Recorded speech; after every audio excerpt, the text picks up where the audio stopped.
tough life is? Oh, it's tough. It's tough. Everything's against us. You know what I mean? But I'm not being negative. I'm just saying that this it's the truth, right? Yeah. Gravity is against us. The weather Hmm. is against us. The competition is fighting us. A, we getting old. Age, health issues are fighting us. It's So if true. you got right. No, I'm just saying it is. Look at the cartoon. The cartoon, the chaos of commerce is against us.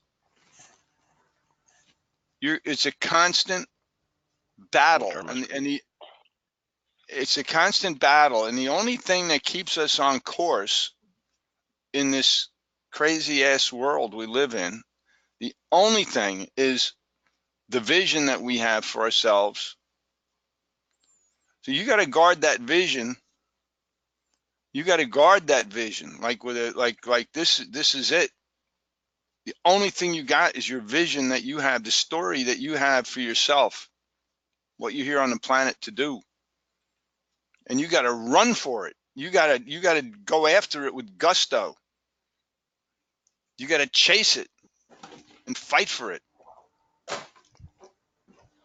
And and the best I could see in my 68 years on the planet, the other thing is that you don't know what you can do until you set out. You set out on your journey.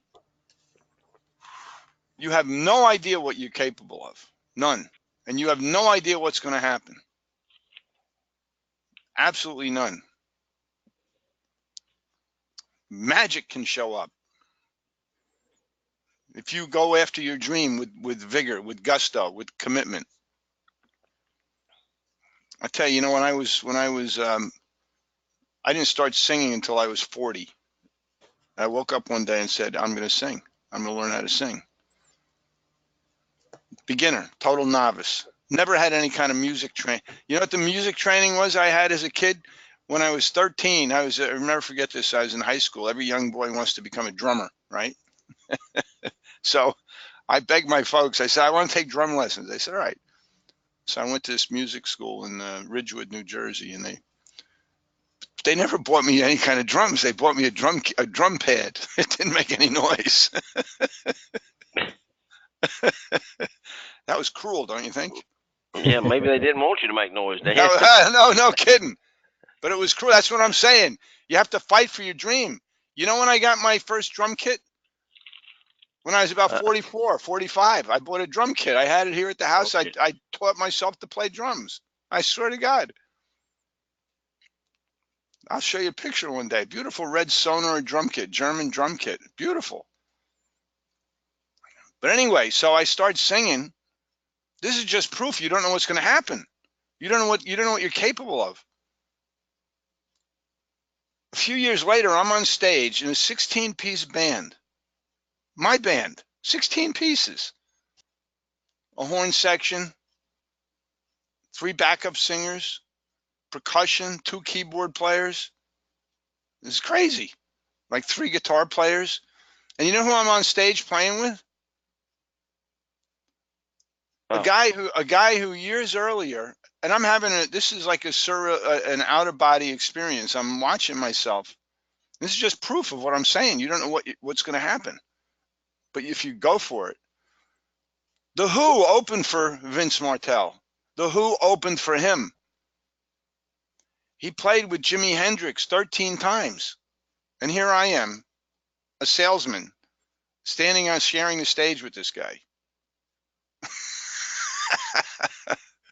You don't know. You have no idea what can happen. That's my message for today. Go for it. Don't hesitate. Throw yourself into it with everything you got and fight. Fight tooth and nail. That's what it takes. this is what you're talking about, Dan, and I hope everybody can hear me okay. But the thing you're talking about is what happens when somebody realizes that there's a better way. I mean, when they finally realize there's a better way or something they want to do that they've never done before, like you did, and you just decide that you can do it. When you decide it, it doesn't matter really what anybody else says about the negative side of it.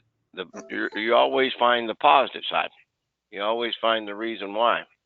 Well, that's And that's, huge, Randy. That's huge because that's part of what I'm saying. Life is tough. I remember when I started singing, I had family members say, "Well, you're just irresponsible." Right? I couldn't listen to them. Who starts singing when they're 40 years old? Come on. You start that stuff when you're in your kids, when you're young. You can't pay any attention to that stuff. You you know, just can't.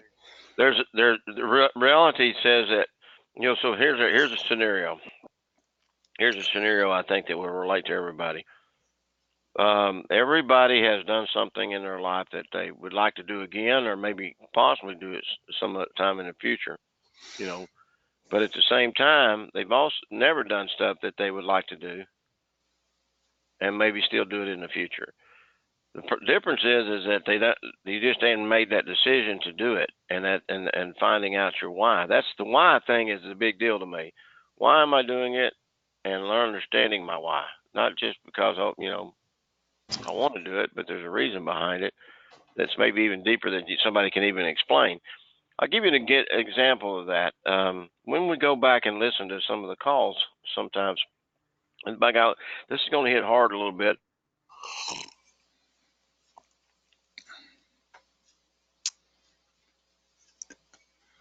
Boy, it hit pretty hard, I guess. We I lost didn't Randy. hear no thud on the floor. Yeah, That's good. I'm gonna come back to you guys. I know this is I think it's my mic. I really do, guys. I'm gonna have to get me a new mic headset because it just kind of fades out and comes back. And I don't know Yeah, if it's my internet. I appreciate y'all being patient with me. Just let me know if I fade out. Like I say again, I'm not for sure what's going on. I've been trying to figure it out. But what I was going to tell you is that when you start trying to figure out that the calls that we listen to sometimes will hurt us as coaches and as individuals because they're not they're not what we thought they were going to be. You know what I mean? right. They let us down because of the fact, but still we have to keep thinking about they just don't understand the why yet. They want to, or they wouldn't be coming to the sessions per se. They might figure out a way not to come. But once they figure out their why, it's like Ronnie. Ronnie doesn't want to miss. He gets up early. He's here. Bill gets up early. Cindy, all the people that get up, Jeff Tucker, they're getting up because they understand their why. I listened to a guy that was at a home brewing convention up in Cincinnati. Dan, where you were at, I think you were in Right. Cincinnati, No, Cleveland. in Cleveland. I went up there, and the guy got up that owns one of the biggest privately owned breweries there is in the world, and he had figured out his why. And I could just tell from the listening to him the way he talked. And sure enough, after it was all over with, I went down and shook his hand. I was the last guy to shake his hand, and I talked to him about that. And he looked at me and he told me, you know what he told me? He said, I figured out my why. It was the craziest thing you ever seen in your life because he said, I figured out my why. I told him, I said, he was a great inspiration to somebody his age because he's an older guy and didn't really make it till later in his career. But, Right. but he said, I just figured out my why, and it just kind of set me back because that's the same thing I was thinking. Yes. Yeah. Anyway, what are we going to talk about now? I don't know. But it's mission critical. That's what drives you, pushes you forward into the chaos, into the fray, into the battle. I mean, it's just like what George Washington had to do with the troops when he was in Pennsylvania, hunkered down. They had to have a big why. That's the point. I think it's a great, valid, totally valid point. And when you lose your way, it gets, it can get nasty inside that little head of yours. When you forget. That's why I'm saying. That's why you got to write. You got to get in the habit of get your little notebook out and write down what your why is, and write it and write it and write it and write it, and get it into your nervous system so that no matter what happens, you're going to continue to move forward with what your vision is, And look what Billy did. I'm like amazed because I know what it takes from a fitness point of view. How much weight have you lost now, Billy? Down 36. 36 pounds. And probably 5 inches in the waist. Definitely 4, but probably 5 because my 34s are loose. Amazing. 30. Yes, Bill, that's amazing. It still Yeah. just is amazing. They forget to tell you when you're doing this, you have to buy all new clothes, not once, but twice. You think it's a racket? Is that what that's what you're That's what it saying? is. That was a hidden. He probably owned stock in clothes or something. The guy's making me lose all this weight. He didn't tell you to go buy your clothes at a certain place, did he? No, he didn't. Okay. Well, you might not be right there, Bill. 4 inches off the waist. Unbelievable. Yeah, people every day are going, "Did you lose weight?" And I'm like, "Yes, I did." And you're glad to tell them. Absolutely. I'm happy. Yeah. Well, this is just the beginning, Bill. You don't know. You're in touch with some things, and your vision for your business.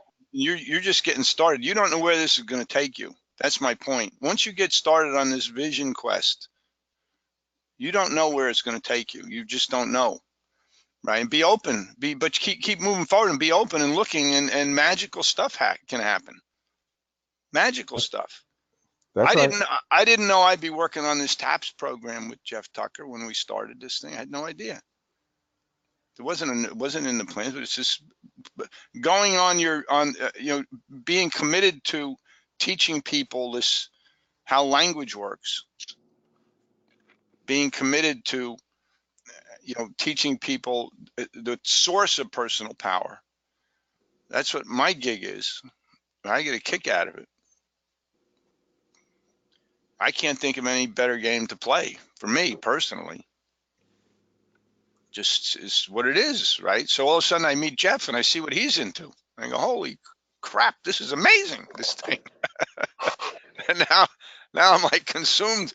I got consumed by the TAPS program. It's like the Pac-Man monster just consumed me. It's true.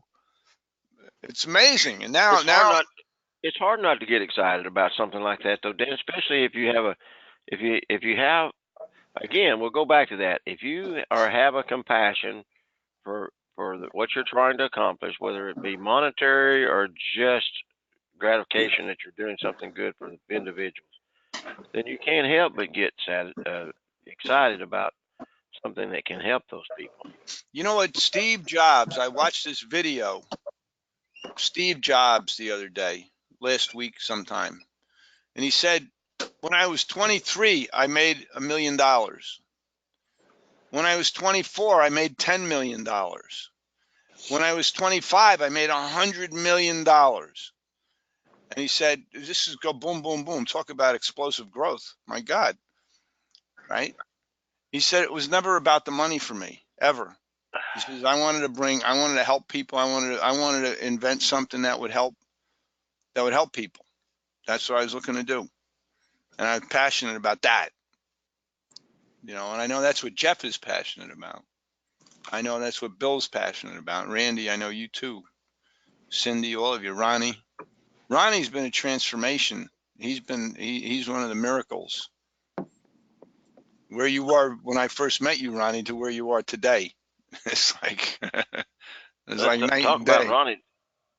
Talk about Ronnie just a minute, and because I know we'll talk about Ronnie. If you don't mind me asking, Ronnie, how old are you, by the way? I'm sorry.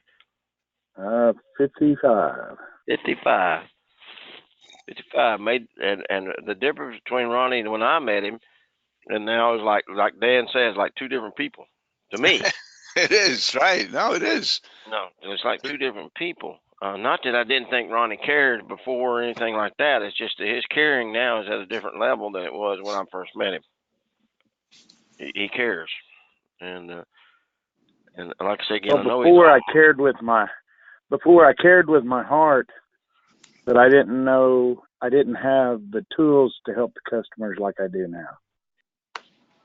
And you're What do you on. mean? It's a miracle because you're on the. I believe I'm saying this. Tell me if this is not accurate. That you're on the planet to help people. And now, like you said, you have the tools and you express it, you articulate it. And I said that when you can articulate the future and you can articulate your passion and your commitment to help people, that's power. I don't articulate. I speak redneck.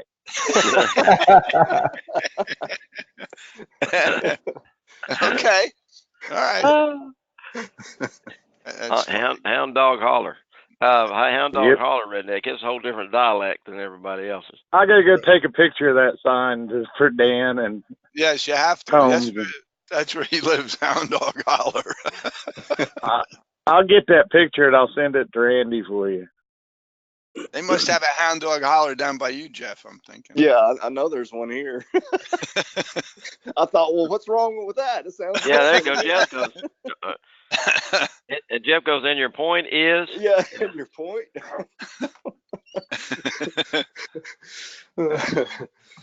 We got hog wallow and all that kind of stuff. So Hog Wallow, yeah.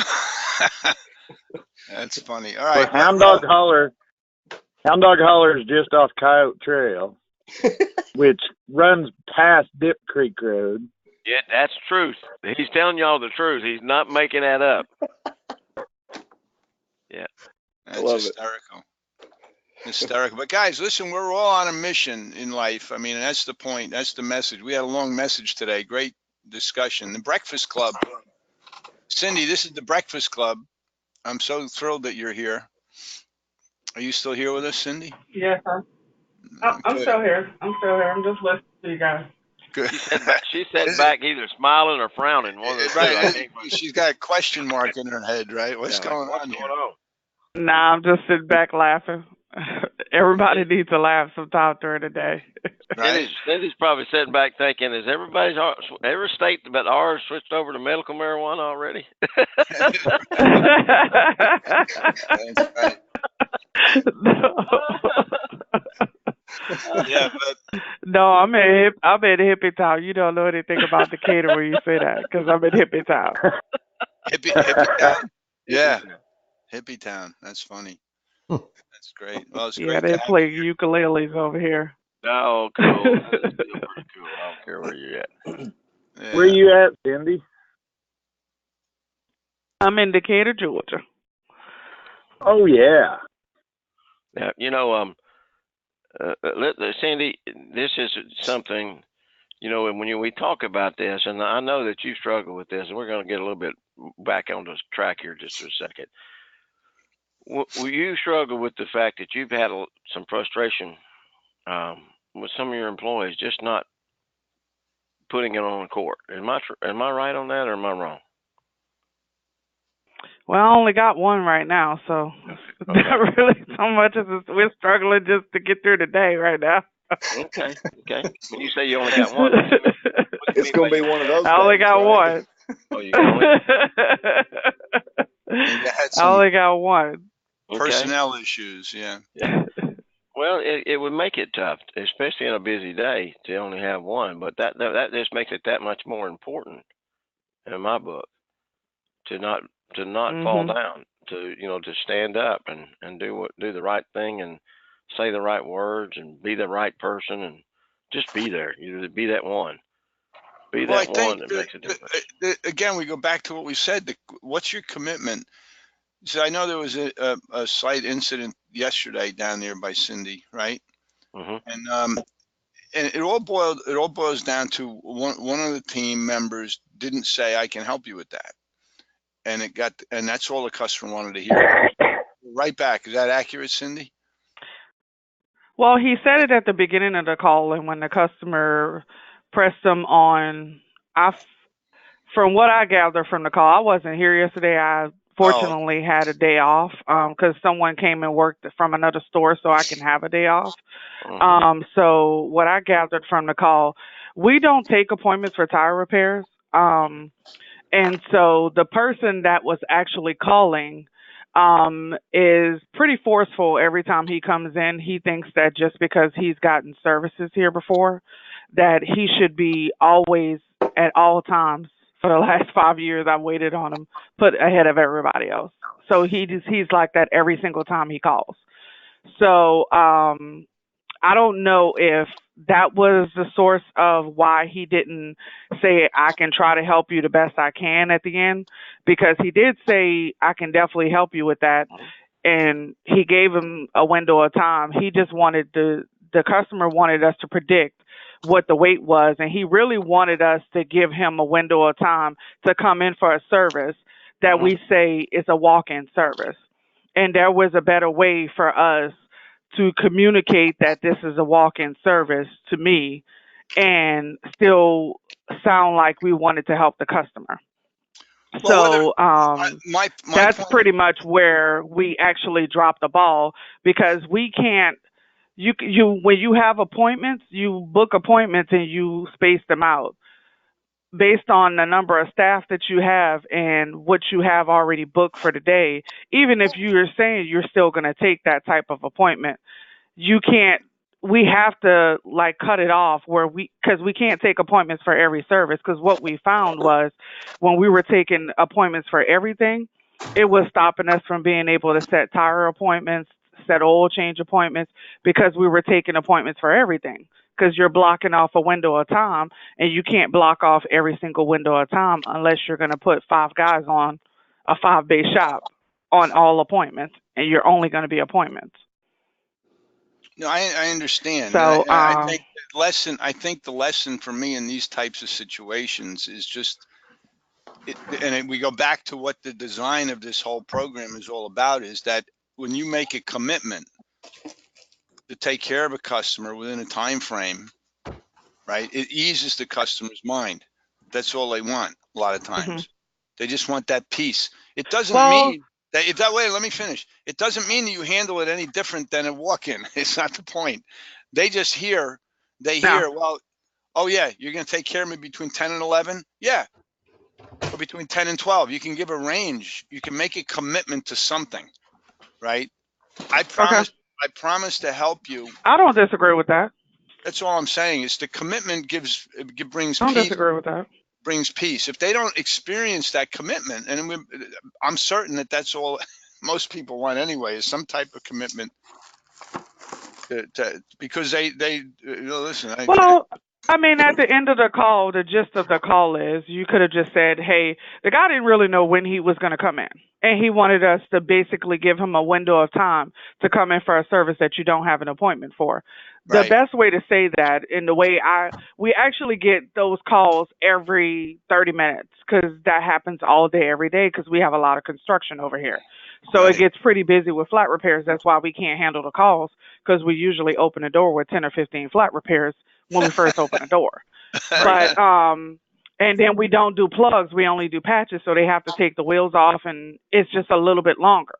Mhm. But what we could have said a lot better, I mean, it's we could have the only thing we could have really said is the same thing I say to people every day. If you call me around the time frame that you want to come in, I can tell you what the window of time is, but I can't predict what the window of time is based on you coming at 2 o'clock and it's 10 o'clock in the morning. I can try my best to get you in as soon as I can, but I need you to call me back closer to that time frame, and then I could try to work something out with you. And I no, think that sounds a lot better than, I can't set the appointment. I can't really. What he said was he couldn't predict what it would be like at 2 o'clock, and he kind of just let it be dead air after that part of it. And he could have said, given them some kind of commitment. right. That's Yeah. all I'm saying. Some type of commitment, like even you drop the car off here, leave it here for 2 hours, and I get it done for you. Here's another approach too, Cindy. I feel your pain. I feel your pain. Hmm. Trust me on this. But here is one little baby approach to this, and I want you to take this to heart so you can help them when they do this. And I think you haven't been on some of the lessons when I talk to the guys about how to count down, and this is the countdown. Listen to what I'm doing here, and I think you'll understand why. Yes, sir. I definitely can help you with that flat. Who am I speaking with? And you go through the whole everything. Sir, hold on one second. I'm going to tell you. I've got 1, 2, 3, 4, 5, 6. I got 7 tires ahead of you, sir. As soon as that 7th one is done, you'll be number 8. You see what I'm saying? So when you actually do the countdown, to them, they can actually visualize what's in front of them. But if you say we have a bunch ahead of you right now, Right. I like to count. Yeah. that's not solid. He didn't really say that. He just said that like if you come in now, I can have it done in 2 hours, but I couldn't predict what it's going to be like. And the guy didn't want to wait. Period. Yeah. So he was like, if you come in now, I can get it done in a couple of hours. But he was like, and then the guy breathed inside, like, I really like using you guys, and I think you're gonna lose a customer after that. Basically, like, okay, 2 hours is way too long for him, but you already had other people that you're committed to, so you could have still went into the part that you're saying, Randy, and said, hey, I'm sorry, I have about 9 people ahead of you right now, so that's the time frame commitment that I can give you at this moment. If sometime works a little bit better later, if you call me later, I could try to tell you what the wait is at that time. If you can come in later, and I could try to work you in the best way I can. I could see Drew is looking at everybody in front of him, waiting in line to get to him, and I could almost see him going, "Oh, it's going to be tough." I can almost see that happening. Hey, Cindy, here's another. I had option. one yesterday. Go ahead. I had one yesterday. A lady walked in for a flat repair, and I just told her, Jan, I want to take care of you. You know that. You've been here before. I always take care of you, but I've got a few ahead of you because I keep my promises to my customers. You know that. So I promised these out. So it's going to be 3:30 before I can get you taken care of, because I've made my commitment to these other customers, and I'm not letting them down, and I don't want to let you down either. So I don't want to tell you I can get to you in 30 minutes and not be able to do it. And she was fine with it. She sat there and waited. That's a nice. And in most cases, people are. Most cases, people are, and you can go. I mean, there's a couple of extra things that could have been done within the call. I completely, wholeheartedly agree with that. I mean, I don't disagree with that at all. I don't disagree with that at all. You can't, Just an option for you when you've got those high-strung people that want to put everybody else and nobody else has any problems, and they're going to be in your face every time. Is I want to take care of you, because that's a great thing Ronnie brought up. Is just bringing it to the point that they've been there before, so you're coming back because I take care of you, right? But I do have a priority flat that I can get for you in 45 minutes, but instead of $25 for the flat, it's $45, and just charge a premium for it, and then just shuffle people around and make it work. The other thing is that's kind of like moving to the front of the line on a priority on a Six Flags pass. I'm just gonna be honest with y'all. Y'all have never been here before. Randy. If they have people that sit in the lobby, and they get mad because someone has an admissions and leaves before them. So if you have somebody walk up and they get in a flat repair, they don't even understand someone having an appointment and coming in and walking in and leave. I'm like, and you have to explain, ma'am, they're just dropping their vehicle off for the day. You come in there and some dude gets a flat repair and they've been sitting there for 2 hours. Oh yeah, okay. That turns into a whole other thing. Yeah. Yeah. So I mean, I understand it. It's not anything that I don't understand. No. I still felt like it would. There's other things that you could say in a conversation other than no, and you just have to come from a place of yes. If you're coming from a place of yes, then it just doesn't sound like you're trying to be unhelpful. It's a challenge. There's no doubt. We live in an instant world nowadays. Well, back to what I was sharing with you guys in the beginning. You just got to declare what you're committed to, right? If you keep, and this is what you're saying, just come from yes. I can help you with that human being, and because you don't know how you're going to get stuff done. I get it. You don't know how you're going to do it. You just don't know. but you keep declaring it anyway. That's the point. And you'll find a way along the journey. I absolutely promise you I'll help you. Absolutely, guaranteed. That's what I do. How I'm going to do it, I don't know. We'll figure that out. But I guarantee we'll get it done. That, and if the people get that's what you're trying to do. I think that's the point. And then you work out the details of it. You try and figure it out. Because the cartoon is real. There's the guy that you're talking about right in the cartoon, right at the counter. Red face and a big right nose. there he is. He's right there. I live for that. I love it. Bring it. Ask Randy. He's seen me work it. Yep. I live for it. Yep, he does. He and I really click when it comes to that kind of stuff. And Cindy, I didn't really think anything negative. I just, you know what I mean? I just went, come on. Yeah, but I know you're under a lot of stress. I could almost hear the stress in his voice. Just hear the tremendous. Yeah, because it's someone that we deal with all the time, and every time he calls, it's the same way. So at some point, you're just like, dude, just please. You don't want to lose a customer, but at the same time, it's like every time you call, I can't be like, okay, I'm gonna put you ahead of everybody else. And he's just one of those people. You don't want to lose a customer, but sometimes you're better. You might be better off without someone. Really, you know what I mean? And you would go, sir, let me call somebody else for you. See if I can find you somebody else. No, what we usually do is they can call the other store. Yeah. You have other options that you can say as opposed to saying no. You can always say you can call the other store, or I have a sister location, because our Avondale location is literally 5 miles away. And sometimes if we're slammed, they're not slammed. So usually they can probably get someone in earlier. You can say, hold on, let me, there's a couple of other things that could have been done within the call.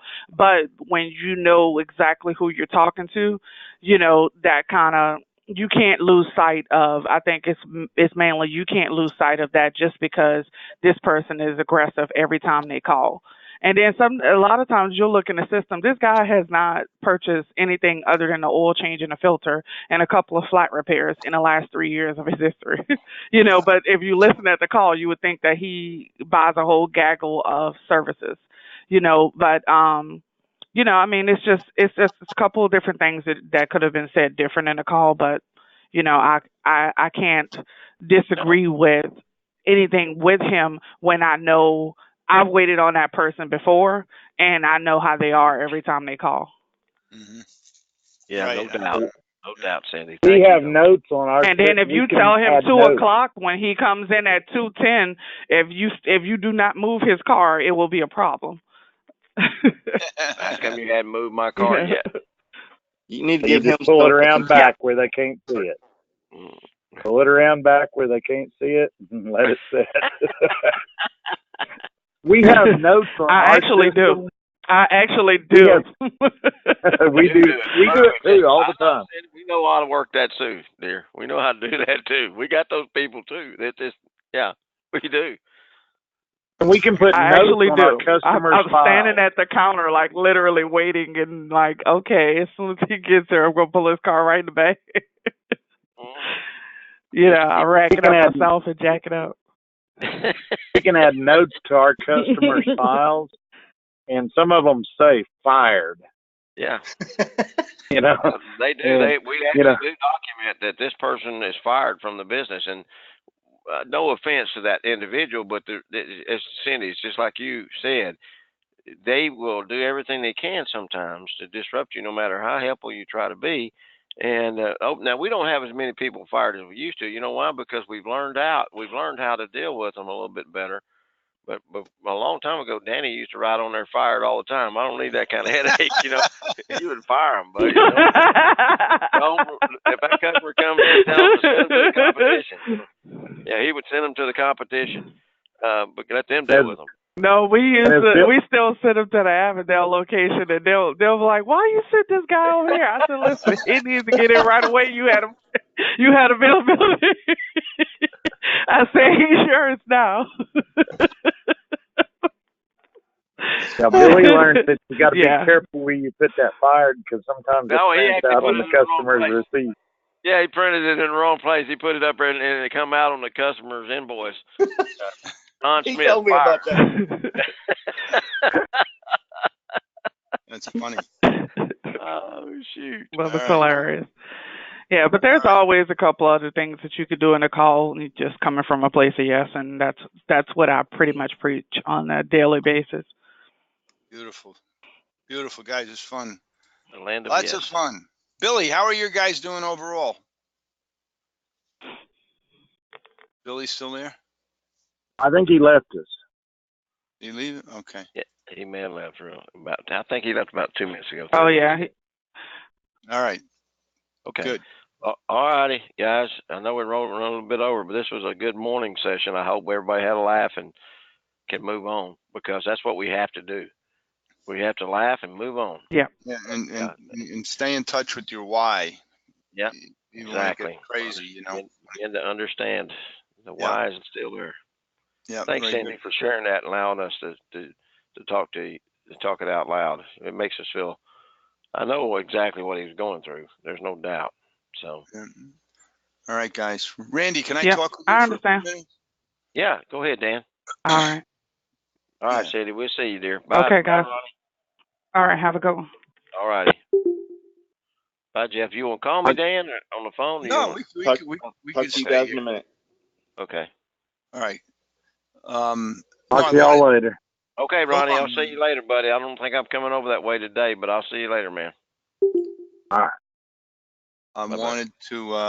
How do I stop the recording? I keep hitting the stop button, but nothing happens. Hang on. I See hit if it you over could here.